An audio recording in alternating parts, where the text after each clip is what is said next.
About how to regulate drones as well, not just drug prices, drones too. Look at the video on your screen. People can even attach guns to a drone. David Swindell is with us. He's the director of Arizona State University's Center for Urban Innovation, and I believe he says we've got to have some regulation of the drone business. So my question is, how do you rein it in? What laws, what rules do you want to introduce to the drone business?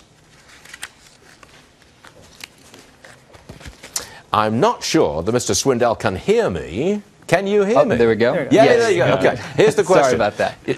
What rules, what laws do you want to see enacted to rein in the drone business? Be specific, please.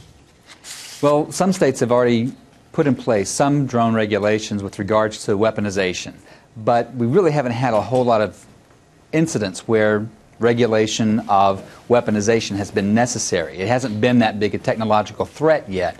And so some communities are thinking about trying to head that off. And so if we were to think about how to do that, it's going to be some kind of protection for the public that regulates the use of these technologies, of these drones. How do you do that? I mean, you could say you're not allowed to put a gun on a drone. I got that. What about a drone that buzzes a jetliner in an airspace? I mean, what do you do about that? Right. One of the issues is that a lot of users are not aware of what these regulations are. So we have a lot of ignorance out there amongst users. But there are technologies that are being put into place, say, around airports that prevent drones from actually getting into that airspace. There's already a no-fly zone around airports, around the White House, around Washington, D.C.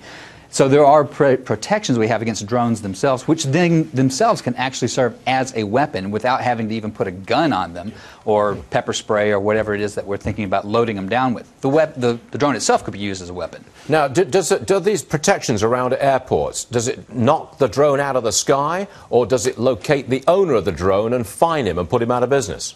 So this concept of geofencing actually triggers a chip in the drone which will stop the drone from proceeding any further. So a drone that's launched within that area will not take off, and when it's flying into the area will not penetrate that airspace. Okay, so you can see that coming, can you, David? Oh, yes. Okay. It's already here. Okay. David, we appreciate you being with us because I think those regulations are coming. David Swindell, everyone. Thanks for joining us, sir. Appreciate it.